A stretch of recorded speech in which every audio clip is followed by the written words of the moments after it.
मैदान भी भरा नहीं था। मैं खुद प्रधानमंत्री का उम्मीदवार था, इतनी दूर से आया था, लेकिन आधा मैदान भी नहीं भरा था। और आज चारों तरफ लोग ही लोग नजर आ रहे हैं, भीड़ ही भीड़ नजर आ रही है। भाइयों बहनों, आपने जो प्यार दिखाया है, आशीर्वाद दिखाए दिए हैं, इसके लिए शिकायत नहीं हो सकती है, सिर्फ आपका अभिनंदन ही हो सकता है, आपका धन्यवाद ही हो सकता है। भाइयों बहनों, आज मणिपुर पूरी तरह भारतीय जनता पार्टी के रंग में रंग चुका है और कुछ ही दिनों में आप अपना नववर्ष भी मनाने वाले हैं, तब तो खुशियों का पार नहीं होगा, ऐसा मेरा पूरा विश्वास है। भाइयों बहनों,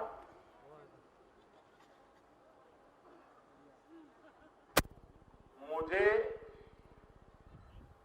दिल्ली में आपने जिम्मेवारी दी, अभी 2.5 साल हुआ है और यहां मुख्यमंत्री 15 साल से बैठे हैं। कोई काम नजर आता है क्या? कोई काम नजर आता है क्या? मणिपुर का भला किया क्या? विकास के काम किए क्या? नौजवान को रोजगार के लिए कुछ किया क्या? आप मुझे बताइए। मणिपुर जो हमारे पूरब का स्विट्जरलैंड माना जाता है,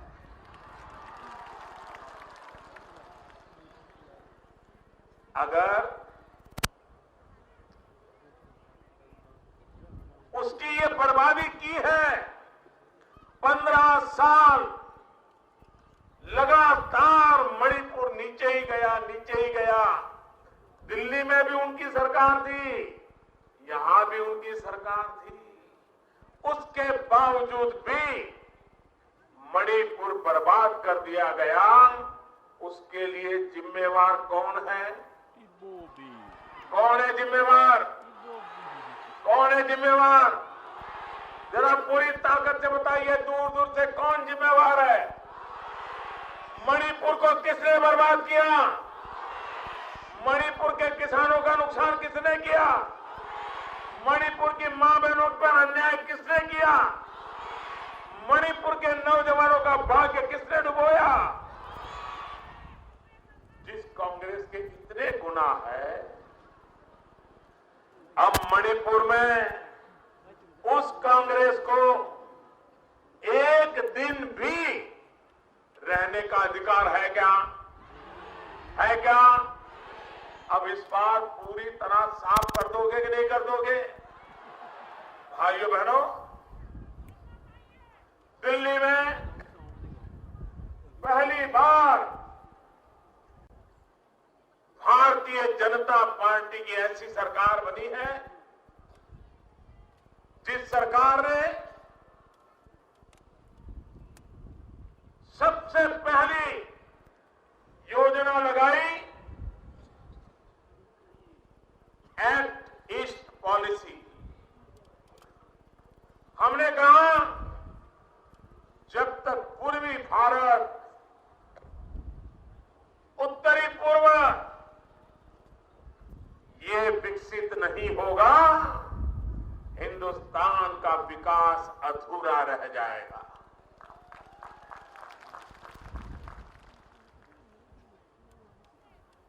प्राकृतिक संपदा से हरा भरा यहां के लोग सामर्थ्यवान, कानून को मानने वाले लोग, पवित्र जीवन जीना पसंद करने वाले लोग, अगर सरकार 2 कदम चले में लोग 10 कदम दौड़ने के लिए तैयार होते हैं, ऐसा हमारा ये राज्य है। लेकिन भाइयों बहनों, नॉर्थ ईस्ट पुरानी सरकार कांग्रेस ने राजनीति का खेल का मैदान बना दिया। एक जनजाति को दूसरी जनजाति के साथ लड़ाना, चुनाव आ जाए तो विकास की चर्चा नहीं करना, काम का हिसाब नहीं देना, सिर्फ एक जाति को, एक जनजाति को दूसरी जनजाति के खिलाफ भड़का देना, लड़ाई करवा देना और बीच में से अपना उल्लू सीधा कर लेना, यही कारोबार चला है। भाइयों बहनों, ये मणिपुर को बर्बाद करने वाले इनके तौर तरीके ये खत्म होने चाहिए कि नहीं होने चाहिए? मणिपुर की एकता, मणिपुर का विकास, मणिपुर का भला, यही हमारा सपना हो या चाहिए कि नहीं? कोई भी जनजाति हो, पहाड़ी हो या तराई हो, शहर हो या गांव हो, हर किसी का एक समान रूप से भला होना चाहिए कि नहीं होना चाहिए? किसी के साथ अन्याय नहीं होना चाहिए ना? मैं आज आपके बीच में ये विश्वास दिलाने आया हूं कि एक बार भारतीय जनता पार्टी को मणिपुर में सेवा करने का अवसर दीजिए।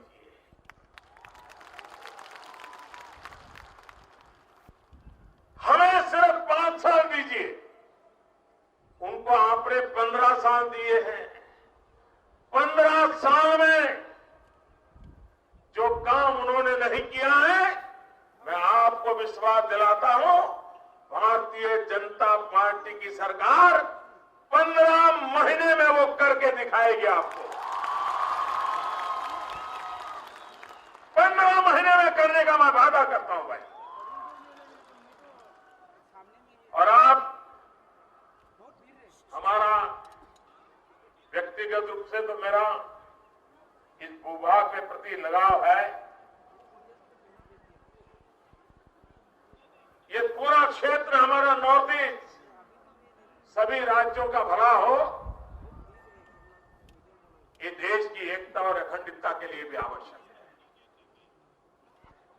यहां होनहार नौजवान है, वो हमारे देश की अमानत है। इन होनहार नौजवानों का देश के विकास में योगदान बढ़े, इससे देश का भला होने वाला है, देश का लाभ होने वाला है। और इसलिए हम यहां के नौजवानों के लिए विकास की नई ऊंचाइयां पार करना चाहते हैं। आप मुझे बताइए साहब, ये 15 साल यहां कांग्रेस का राज रहा। जब अटल बिहारी वाजपेयी की सरकार थी तो उन्होंने एक बड़ा महत्वपूर्ण काम किया था। उन्होंने ये नॉर्थ ईस्ट के लिए ये सप्त भगिनी की पहली बार दिल्ली में अलग मंत्रालय बनाया था, अलग बजट बनाया था। हर डिपार्टमेंट को कुछ परसेंटेज सिर्फ और सिर्फ नॉर्थ ईस्ट के लिए खर्च करने का निर्णय किया था। नॉर्थ ईस्ट के राज्यों के कोऑर्डिनेशन के लिए एक उत्तम प्रकार की व्यवस्था बनाई थी। लेकिन बाद में 10 साल दिल्ली में ऐसी सरकार बैठी कि जिसको इनकी परवाह नहीं थी, क्योंकि वो तो यही मानते थे अब एकाध एमपी इनका हमारे पास आया तो आया, नहीं आया तो नहीं आया, क्या फर्क पड़ता है, यह अहंकार था। भाइयों बहनों, सवाल एमपी की संख्या का नहीं है, सवाल इतने दूर सुदूर रहने वाले मेरे भाइयों बहनों के दिल में हिंदुस्तान के लिए कुछ कर गुजरने की इच्छा है, उनको अवसर देने का सवाल है। और हमने अवसर देने की दिशा में काम किया। पहले आए दिन महीने में 5 दिन नॉर्थ ईस्ट के मुख्यमंत्री और मंत्री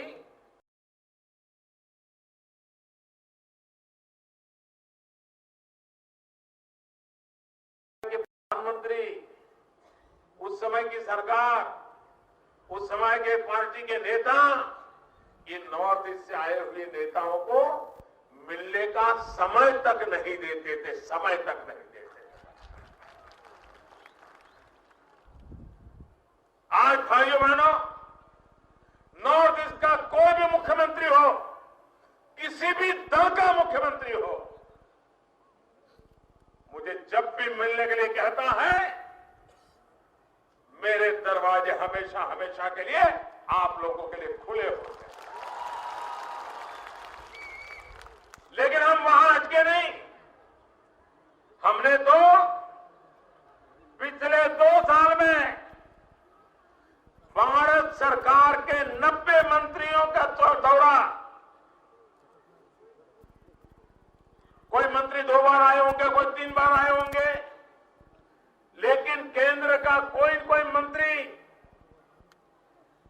90 बार नॉर्थ ईस्ट राज्यों में खुद आया और सिर्फ स्टेट कैपिटल पर नहीं, जिलों में गया और भारत सरकार की योजनाएं ठीक से लागू हो रही है कि नहीं हो रही है, कहीं भ्रष्टाचार तो नहीं हो रहा, इन सारी चीजों का सीधा सीधा हिसाब लेने का काम किया है।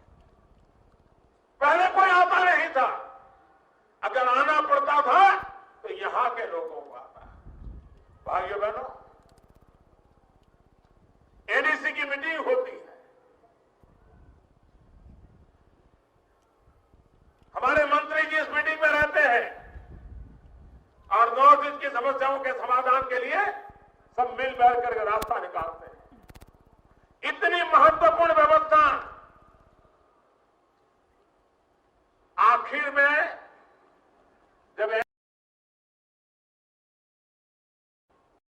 जब मोरारजी देसाई प्रधानमंत्री थे, करीब 40 साल पहले जब मोरारजी की मीटिंग के लिए नॉर्थ ईस्ट में आए थे, 40 साल तक देश का एक भी प्रधानमंत्री एनईसी की मीटिंग के लिए नॉर्थ ईस्ट में कभी नहीं आया था। 40 साल के बाद मैं पहला प्रधानमंत्री था जो एनईसी की मीटिंग में आया, रात रुका, सभी मुख्यमंत्रियों से बातें की, अलग अलग बातें की और नॉर्थ ईस्ट के विकास के संबंध में उनके मन में जो विचार थे उन्हीं को लागू करने की योजना भी बना दी और तेज गति से काम चल रहा है। नॉर्थ ईस्ट के हर राज्य की एक शक्ति है। अब आप देखते हैं, सिक्किम छोटा सा राज्य, नॉर्थ ईस्ट का हिस्सा, आज तेज गति से विकास कर रहा है, लेकिन जहां कांग्रेस बैठी है वो एक भी राज्य विकास नहीं कर रहा है। आए दिन भ्रष्टाचार की खबरें आती है, यही काम उन्होंने किया है। भाइयों बहनों, आप जानते हैं कि भली भांति इन लोगों ने खेले हैं, उन बातों को हम कभी भी भूल नहीं सकते। आज भी मणिपुर इतना समृद्ध इलाका, वहां गरीबी की रेखा के नीचे जीने वालों की संख्या में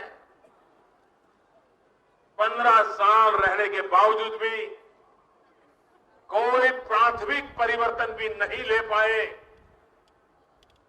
अगर गरीबों के प्रति इनकी इतनी उदासीनता है तो भाइयों बहनों, मेरे मणिपुर का विकास कैसे होगा? यहां पर भ्रष्टाचार की खबरें आए दिन, क्योंकि यहां तो भ्रष्टाचार करते हैं और जब पूछते हैं कि भाई क्या है, तो बोले दिल्ली थोड़ा भेजना पड़ता है। ये बोलते हैं यहां के नेता,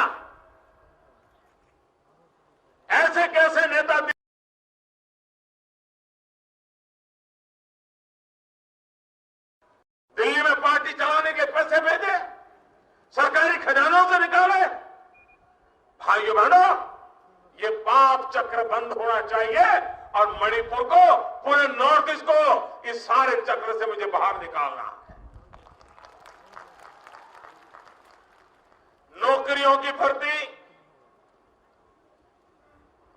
हर भर्ती में मामला अदालत पहुंचा कि नहीं पहुंचा?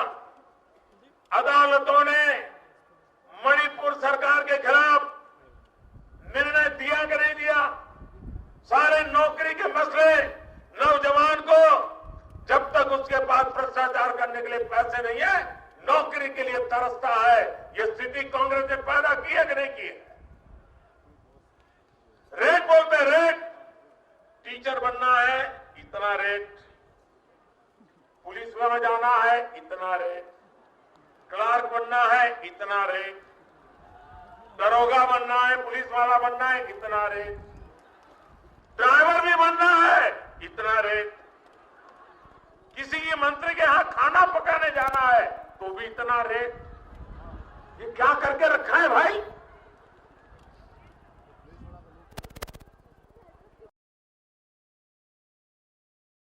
काम के लिए बिठाया है। भाइयों बहनों, इन दिनों यहां के लोगों को बिजली की कटौती, हिंदुस्तान में जो औसत बिजली की कमी है उससे मणिपुर में 2.5 गुना कमी है। अगर मणिपुर को भारत सरकार है, लेकिन मणिपुर की कांग्रेस सरकार आपके घर में उजाला नहीं चलाने देना चाहती, आपको अंधेरे में रखना देना चाहती है। मणिपुर सरकार को लगता है कि बिजली आएगा तो लोग टीवी चलाएंगे और टीवी में पता चल जाएगा कि इतना रुपया आया है लेकिन खर्च नहीं हुआ है, तो वो चली जाएगी सरकार, इसलिए बिजली भी नहीं देते, बिजली भी नहीं देते। भाइयों बहनों, जिस प्रकार से युवा को रोजगार के संबंध में अगर बिजली नहीं होगी तो यहां कौन कारखाने लगाएगा? कारखाने नहीं लगाएगा तो नौजवान को रोजगार कहां से मिलेगा? भाइयों बहनों, बिजली का उपयोग है, लेकिन इस सरकार को, भारत सरकार बिजली देती है तो भी उसको विकास करने में कोई रुचि नहीं है और उसके कारण यहां आपने देखा होगा, दिल्ली में हमने एक महत्वपूर्ण निर्णय किया।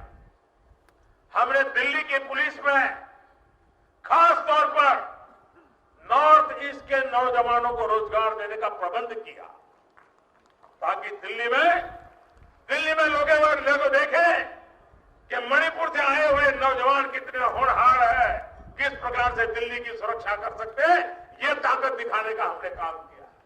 मैंने हिंदुस्तान के और राज्यों को भी कहा है कि आप भी अपने यहां पुलिस में नॉर्थ ईस्ट के नौजवानों को बुलाइए, उनकी सेवाएं लीजिए और देश को एक विश्वास दिलाइए कि नॉर्थ ईस्ट होनहार नौजवान है, वो हिंदुस्तान के किसी भी कोने में जाकर के मां भारती की सेवा कर सकते हैं, जन सामान्य की रक्षा कर सकते हैं। भाइयों बहनों, यहां पर शिक्षा का अधिकार का मुद्दा हो, रोजगार का मनरेगा की योजना हो, एक भी चीज भारत सरकार के पैसे मिल रहे हैं लागू करने में उनको रुचि नहीं है। रुपया आते हैं, किसी के घर चले जाते हैं।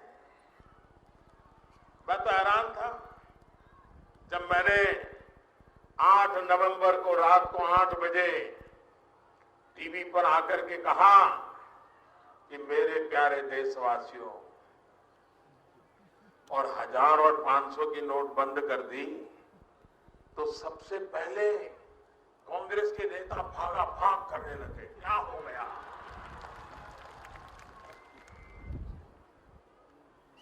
मोदी को दिखा देंगे, मोदी को देख लेंगे, मोदी को समझा देंगे, मोदी समझता क्या है। अरे भाई, 1000 और 500 की नोट 70 साल से गरीबों को लूट लूट करके अपने घरों में बंद पड़ी है।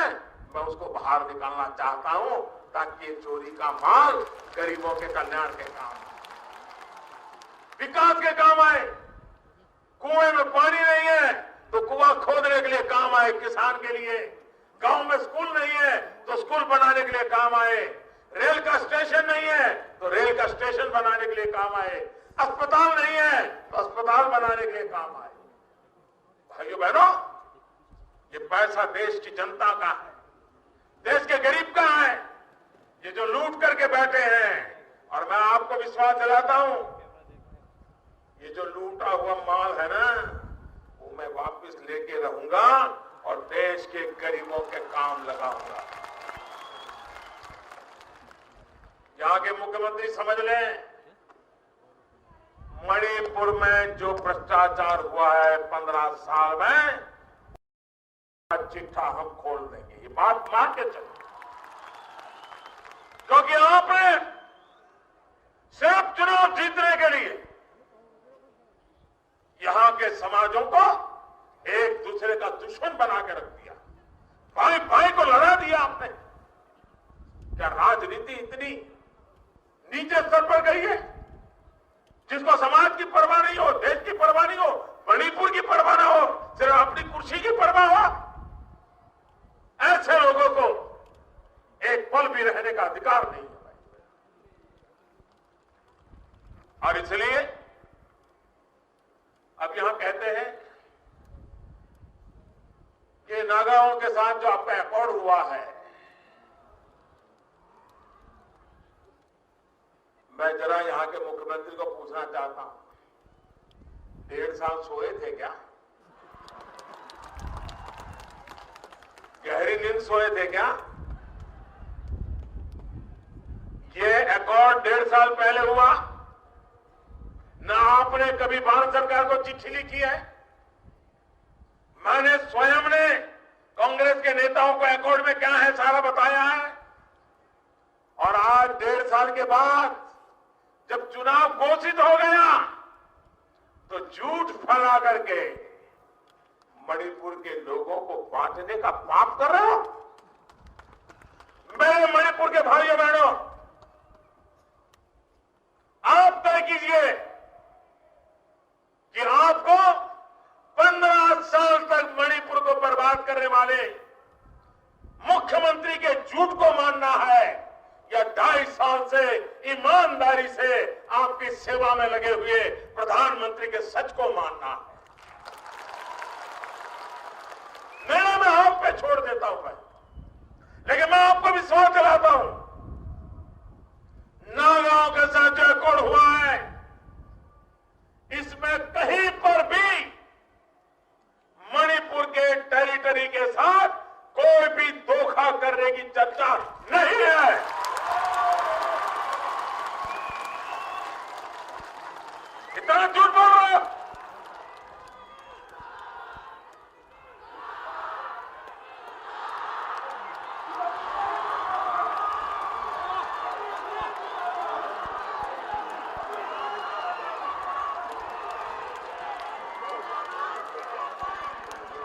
मणिपुर के मेरे प्यारे भाइयों बहनों,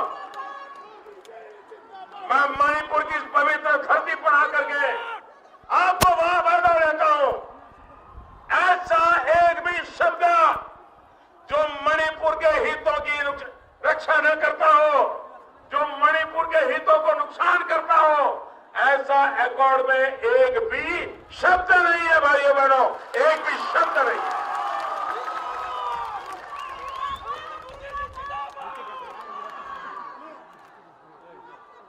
आप झूठ बोल रहे हो भाइयों बहनों। ऐसी कैसी सरकार जिसकी जिम्मेवारी है कि अपने राज्य के नागरिकों को जरूरी सारी चीजें मुहैया कराना, दवाइयां चाहिए दवाइयां मिलनी चाहिए,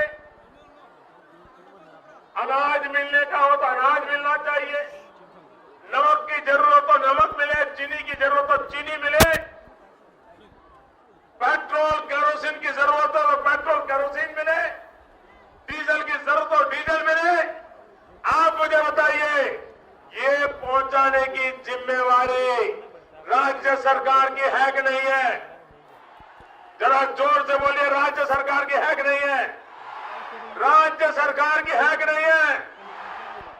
कहीं कोई भी रुकावट करता है तो उनको हटाने की जिम्मेवारी राज्य सरकार की है कि नहीं है? भाइयों बहनों, कानूनन हिंदुस्तान का संविधान कहता है ये पूर्णतः जिम्मेवारी मणिपुर के मुख्यमंत्री की है, मणिपुर की सरकार की है, मणिपुर की पुलिस की है। उसके बाद भी रास्तों पर ब्लॉकेज चल रहा है,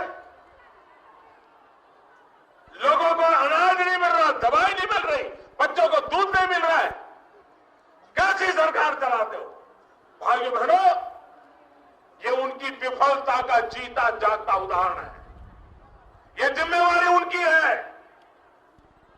भाइयों बहनों, आपको मैं कहता हूं 11 तारीख को चुनाव के नतीजे आएंगे।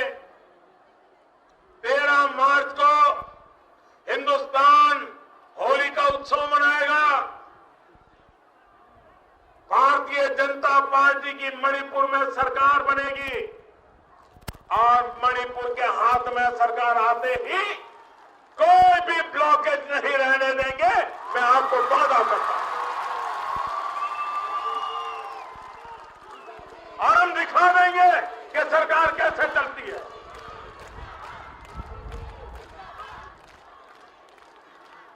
और आप देखिए, ये पाप करने वाले और उसको शायद एक कांग्रेस का खेल देखिए, इधर लोगों को भड़काना और उधर बंद करने वालों को पैसा देना।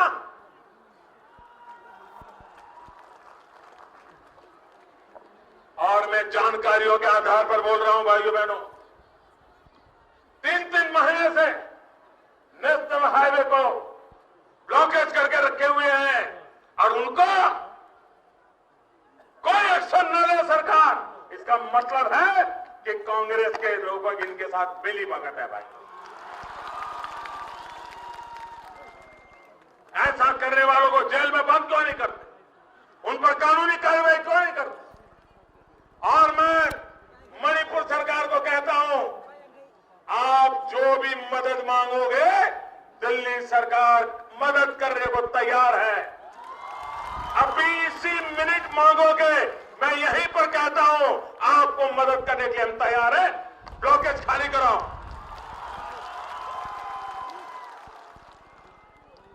भाइयों बहनों, चुनाव जीतने के लिए जनता पर इतना जुल्म करें, जनता को भूखा रहने के लिए मजबूर करें, चुनाव जीतने के लिए जनता को गाने बजारी में माल खरीदने के लिए मजबूर करें। भाइयों बहनों, ऐसी निर्दलीय, निर्दय, पूरी तरह निर्दय ऐसी सरकार को 1 मिनट मणिपुर में रहने का हक नहीं है। भाई, मणिपुर के लोगों ने ऐसी सरकार को सजा करना चाहिए। भाइयों बहनों, और ये चुनाव मौका है। आपके साथ एक खिलवाड़ किया है और आप पुराना इतिहास देखिए, हर चुनाव के पहले ऐसा ही ड्रामा किया है उन्होंने, ऐसा ही खेल खेला है, भाई के साथ झगड़ा करवा दिया है और अपना उल्लू सीधा किया है। लेकिन तब तो दिल्ली में आपकी सरकार थी तो आपकी गाड़ी चलती थी। अब आपको हिसाब देना पड़ेगा, दिल्ली में मोदी बैठा है।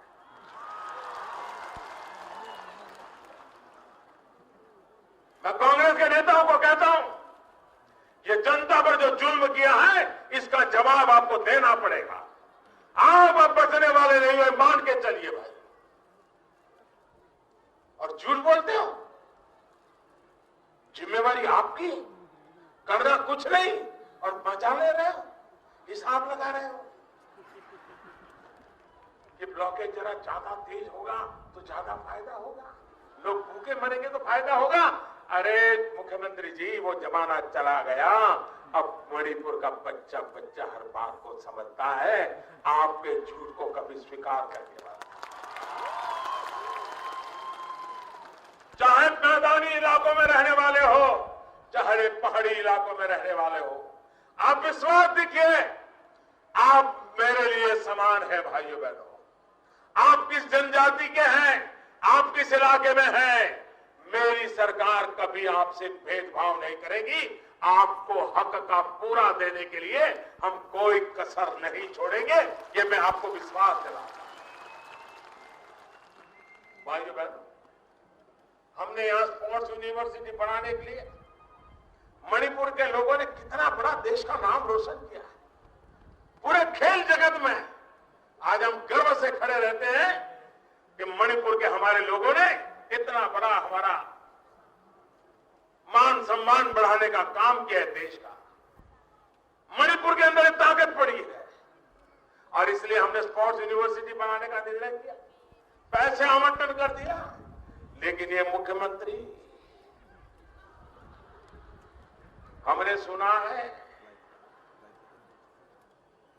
देश में शायद किसी मुख्यमंत्री के लिए परसेंटेज की बात नहीं होती है। कितने परसेंटेज चलते हैं यहां? कितने? 10? कितने? आप सबको मालूम है, फिर भी इसको रहने देते हो। देश में कहीं 10% चीफ मिनिस्टर सुना है भाई? हम तो पहली बार है, हम तो समझे भी नहीं कि 10% होता क्या है। तो मैंने पूछा मणिपुर वालों को, तो ये सब लोग कहते हैं, लिखते हैं 10%। मैंने कहा ये क्या है भाई, ये कौन सा शास्त्र है? बोले मोदी जी, आप ईमानदार आदमियों को जल्दी समझ नहीं आएगा, ये कैसे बेईमान लोग हैं। भाइयों बहनों, अब मणिपुर को 0% वाला मुख्यमंत्री चाहिए, 0% वाला मंत्री चाहिए, 0% वाली सरकार चाहिए, तब जाकर के मणिपुर का भला होगा भाइयों बहनों। और इसलिए बहुत हो गया, 15 साल तक 10%, कितना चला गया आपका। अगर उतना ही रह गया होता ना, तो भी मणिपुर आज दुनिया के सामने एक ताकत बन के खड़ा होता, लेकिन इन्होंने तबाह कर दिया है भाई बहनों। चाहे रोड का काम हो, अभी हमारे नितिन गडकरी जी आए थे, मणिपुर का विकास करना है, नॉर्थ ईस्ट का विकास करना है, तो मेरी पक्की समझ है, अगर यहां रोड नेटवर्क, रेल नेटवर्क मिल जाए, एयर नेटवर्क मिल जाए, तो मेरा नॉर्थ ईस्ट पूरे हिंदुस्तान के लिए आकर्षण का केंद्र बन जाएगा। 125 करोड़ देशवासी पागल की तरह यहां चले आएंगे, आपके बीच कुछ दिन बिता करके आनंद से टूरिज्म को बढ़ावा देते हुए यहां से जाएंगे। यहां के लोग दुनिया में जा पाएंगे, यहां की पैदावार बहुत कम खर्च से हिंदुस्तान के बाजार में जाएगी, हिंदुस्तान के हर कोने में पहुंचेगी। बताइए नॉर्थ ईस्ट का कितना भला होगा भाई। हम नॉर्थ ईस्ट को ऑर्गेनिक स्टेट बनाने की दिशा में काम करना चाहते हैं, और ऑर्गेनिक स्टेट बनता है, हमारा किसान जो पैदा करता है, एक बार वो ऑर्गेनिक बन जाता है तो ₹1 के बदले में $1 मिलता है, इतनी कमाई हो जाती है भाइयों। ये काम मुझे नॉर्थ ईस्ट में करना है। हमें रेल से जोड़ना है नॉर्थ ईस्ट को। हिंदुस्तान में दिल्ली के साथ सीधी रेल जोड़नी चाहिए, इस काम पर हम लगे हुए हैं। हम विकास की नई ऊंचाइयों के लिए, शिक्षा के हर धाम IIT बनाना है तो हम बनाना चाहते हैं, ताकि यहाँ के नौजवानों को अपने घर में रह करके शिक्षा दीक्षा के लिए लाभ मिले। हम विकास के लिए बिजली, हम 24 घंटे बिजली देना चाहते हैं, हर घर में बिजली देना चाहते हैं। राज्य सरकारों पर कोई काम नहीं करेगी, रुकावटें डालेगी, तो अंधेरी जिंदगी में मेरे मणिपुर के भाइयों बहनों को रहना पड़ेगा। हमें उससे बाहर लाना है भाइयों बहनों। और इसलिए मैं आज आपसे आग्रह कर रहा हूं, किसान भाइयों बहनों, हम विकास के लिए मत मांगते हैं, उनको 10% के लिए चाहिए, मुझे आपका 100% विकास हो, इसके लिए वोट चाहिए भाई। एक तरफ 10% कमीशन वाले हैं, दूसरी तरफ 100% विकास वाले हैं। निर्णय आपको करना है कि 10% कमीशन वालों के पास जाना है कि 100% विकास वालों के पास जाना है। और जब हम विकास की बात करते हैं तो हमारे मन में साफ है, विकास का हमारा मतलब है किसान को सिंचाई, बच्चों को पढ़ाई, युवा को कमाई और बुजुर्गों को दवाई।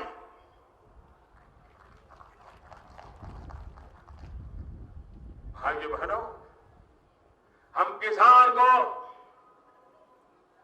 उसकी जो आवश्यकताएं हैं उस पर बल देना चाहते हैं। एक समय था हमारे किसान को यूरिया चाहिए, महीनों तक यूरिया नहीं मिलता था। किसान को यूरिया समय पर चाहिए, सरकारों को परवाह नहीं, सर प्रधानमंत्री को चिट्ठी लिख दो सो जाओ। हमने किया भाई क्या कारण है कि सारे देश में यूरिया के लिए किसान रो रहा है, काले बाजारी में खरीद रहा है। हमने यूरिया का नियम कोटिंग कर दिया, यूरिया की चोरी बंद हो गई, यूरिया की काले बाजारी बंद हो गई। जिस किसान को यूरिया चाहिए समय पर मिलने लग गया, जितना चाहिए इतना मिलने लग गया, काले बाजारी बंद हो गई। भाइयों बहनों, आज मध्यम वर्ग का परिवार भी हो, अच्छी खासी कमाई हो, लेकिन अगर घर में एकांत व्यक्ति बीमार हो जाए तो पूरा घर का बजट बर्बाद हो जाता है, सब कुछ खत्म हो जाता है। बेटी की शादी रुक जाती है, बच्चे की पढ़ाई रुक जाती है। एक बीमारी अगर घर में आगे बढ़ी तो पूरा घर तबाह हो जाता है। डायबिटीज हो, हार्ट अटैक हो, कैंसर हो, पूरा परिवार डर जाता है, बस हो गया, मर गए, अब परिवार बचेगा नहीं। भाइयों बहनों, मध्यम वर्ग का व्यक्ति, गरीब व्यक्ति, उसकी सेवा कैसे होगी?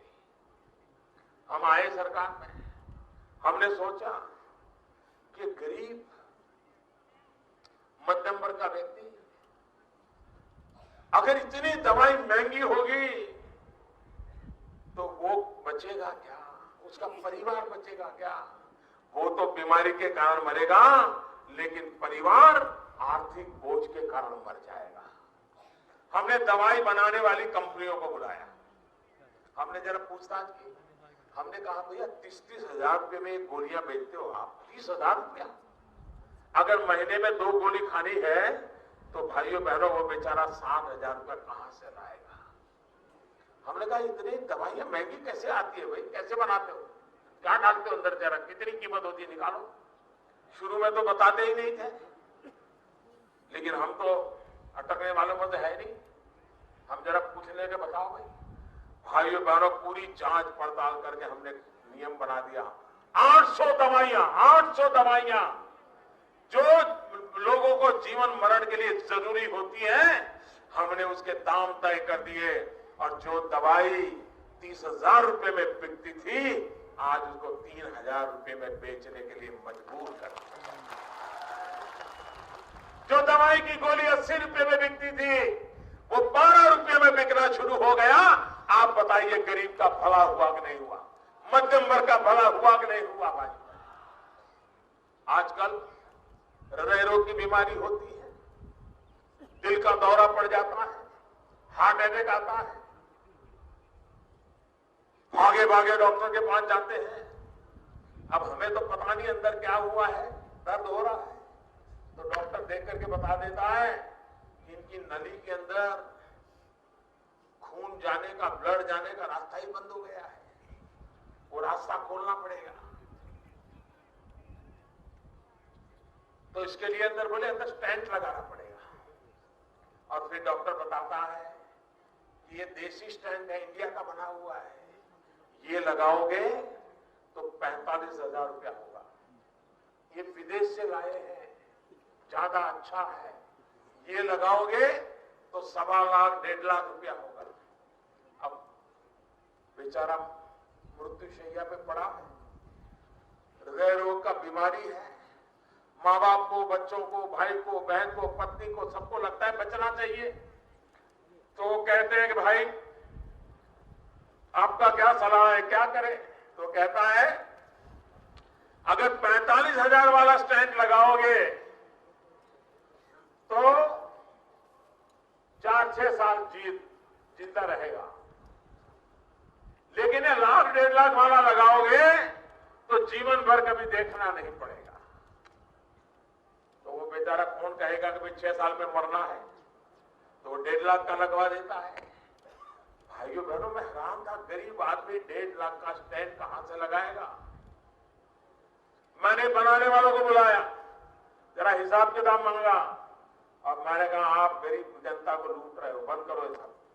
और आपने देखा होगा अभी 10 दिन पहले भारत सरकार ने एक ऑर्डर कर दिया कि 45,000 रुपये में जो स्टैंड बेचते हो वो बंद करो, सिर्फ 7,000 रुपये में बेचना पड़ेगा, ताकि गरीब आदमी दवाई करा। जो 1.25 लाख 1.5 लाख में बेचते हैं, हमने कहा इसको 25-27 हजार रुपये से ज्यादा नहीं ले सकते हो, गरीब की भलाई के लिए काम करना पड़ेगा। आप झूठ बोल करके लोगों को लूट रहे हो। भाइयों बहनों, हम गरीब के लिए काम करने वाले सरकार, सामान्य मानव के लिए काम करने वाली सरकार, बीमारी में हर किसी की मदद करने के लिए सरकार है। भाइयों बहनों, नौजवान को रोजगार, यहां पर रेट बोले जाते हैं, दाम है, ये नौकरी चाहिए इतना दाम, ये नौकरी चाहिए इतना दाम। हमने भारत सरकार में आने के बाद एक नियम बनाया कि वर्ग 3 और 4, भारत सरकार में सबसे ज्यादा रोजगार उसी में होता है। तो हमने कहा कि वर्ग 3 और 4, क्लर्क बनना है, टीचर बनना है, सरकारी मुलाजिम बनना है, पुलिस इंस्पेक्टर बनना है, ये सारे 3 और 4 में आते हैं। अब वो जब इस्तेहार निकलता है, एडवर्टाइजमेंट निकलता है, तो लाखों लोग अर्जी करते हैं। अर्जी करने के बाद लिखित एग्जाम होती है, उसमें कुछ लोग पास होते हैं, उसके बाद इंटरव्यू होता है, और इंटरव्यू के बाद नौकरी मिलती है। होनहार लड़का भी स्कूल में, कॉलेज में अच्छे मार्क लाया है, रिटर्न टेस्ट देता है, उसमें भी अच्छे मार्क आते हैं, इंटरव्यू की चिट्ठी आ जाती है घर पे, माँ बाप को लगता है चलो बेटे को अब नौकरी मिल जाएगी। 2-4 दिन में कोई घर आ जाता है, वो कहता है सुना है बेटे को इंटरव्यू आया है, तो माँ भी खुशी से कहती है हाँ हाँ बहुत अच्छा हो गया, बेटे को इंटरव्यू आया है। फिर वो समझाता है कि देव भाई ये इंटरव्यू आया है तो ऐसे नौकरी नहीं मिलती है, किसी की सिफारिश लगती है, आप जरा कुछ कोशिश करो। तो वो माँ कहती है देखो भाई तुम्हारे पास कुछ है तो मदद करो। तो वो फिर 3 दिन के बाद दोबारा आता है, माँ मैंने एक आदमी ढूंढ लिया है, इंटरव्यू में पास करवा देगा, बस सिर्फ 2 लाख रुपए लगेगा। वो माँ को भी लगता है बेटे को बेचारे को नौकरी मिल जाए, तो वो भी क्या अच्छा बेटा मैं घर गिरवी रख देती हूँ, गहने गिरवी रख देती हूँ, जमीन गिरवी रख देती हूँ, लो 2 लाख रुपये बेटे को नौकरी दिलवा दो। ये चलता है कि नहीं चलता है भाइयों? ये पाप चलता है कि नहीं चलता है? कोई मुझे बताए ऐसा कैसा विज्ञान है कि एक कमरे में 3 बाबू बैठे हैं, एक दरवाजे से कोई इंटरव्यू जिसको देना है वो नौजवान या वो बेटी अंदर आती है, 30 सेकंड में, आधे मिनट में वो 3 में से एक आध पूछ लेता है क्या नाम है, कहां से आए हो, ठीक है, और वो दूसरे दरवाजे से निकल जाता है। क्या आधी मिनट में ये पता चल जाता है कि कौन अच्छा है कौन बेकार है? ये बेईमानी है कि नहीं है? ये पैसे कमाने का गोरख धंधा है कि नहीं है? ये भ्रष्टाचार का दरवाजा है कि नहीं है? भाइयों बहनों, दिल्ली में आकर के हमने निर्णय कर लिया कि अब वर्ग 3 और 4 के लिए कोई इंटरव्यू नहीं होगा। जो लोग परीक्षा का मार्क आया है कंप्यूटर में डाल दिया जाएगा, और जिसके सबसे ज्यादा मार्क है उसको सीधा सीधा नौकरी का ऑर्डर चला जाएगा, कोई इंटरव्यू नहीं होगा। भ्रष्टाचार गया कि नहीं गया? भ्रष्टाचार गया कि नहीं गया? नौजवान को उसका हक का मिला कि नहीं मिला? हमने मणिपुर को कहा कि आप भी लागू करो, नहीं किया। क्यों नहीं किया भाई? क्योंकि उनको मालूम है वो थैले वाला उन्हीं का तो होता है 10%। भाइयों बहनों, भारतीय जनता पार्टी सरकार बनने के बाद हम मणिपुर में भी ये इंटरव्यू के नाम पर चल रहे कारोबार को बंद करा देंगे, ये भ्रष्टाचार को बंद करा देंगे, नौजवान को रोजगार मिले, चिंता करें। भाइयों बहनों,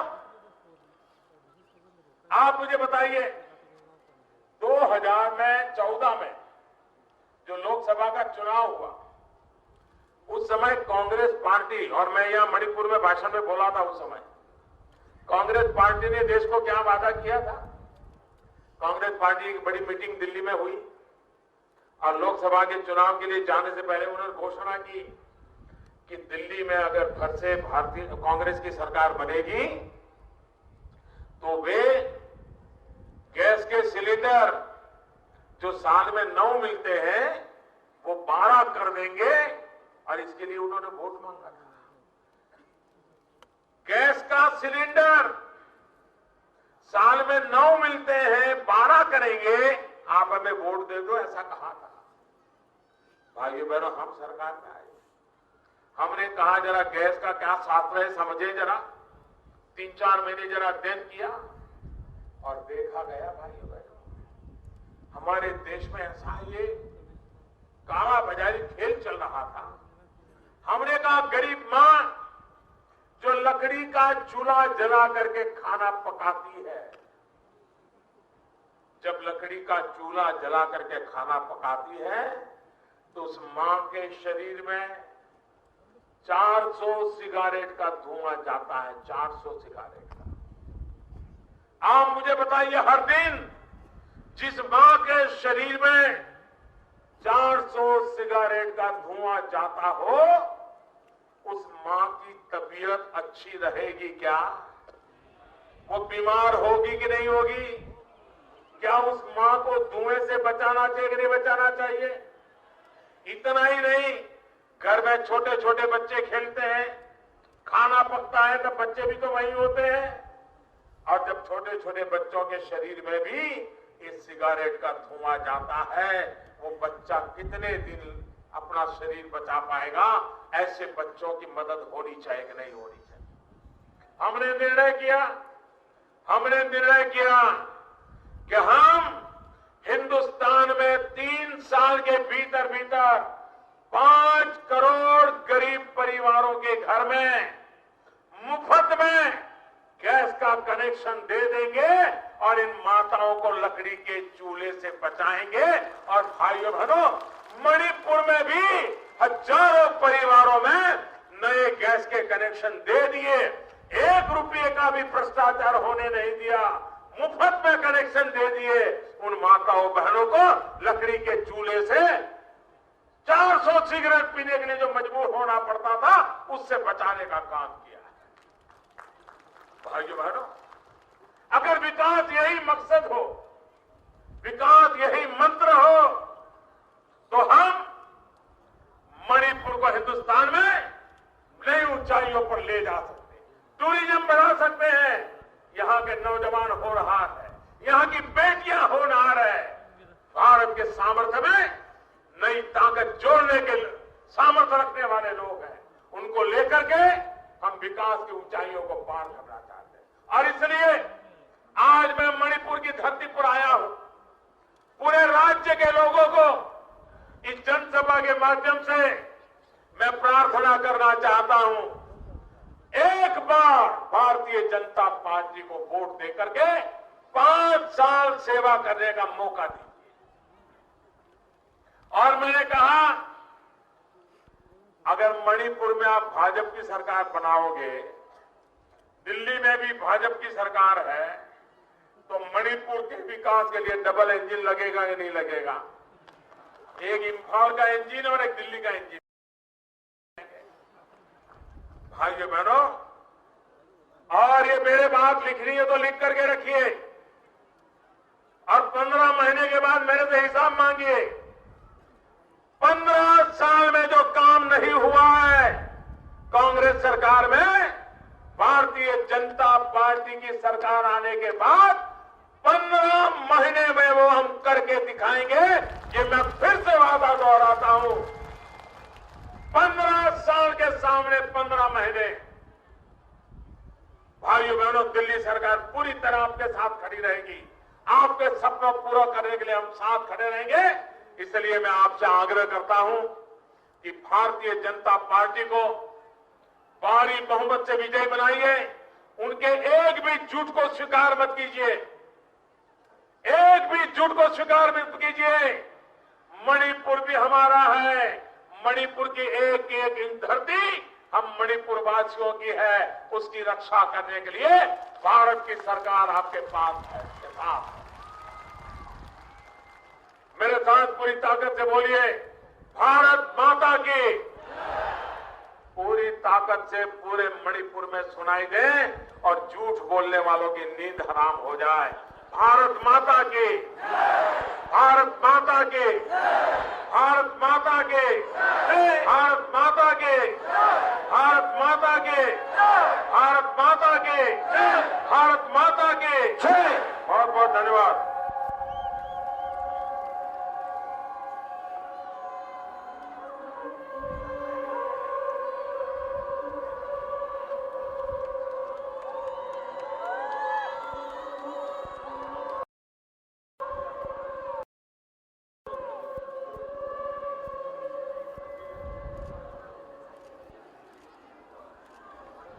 मोदी मोदी मोदी मोदी मोदी मोदी मोदी मोदी मोदी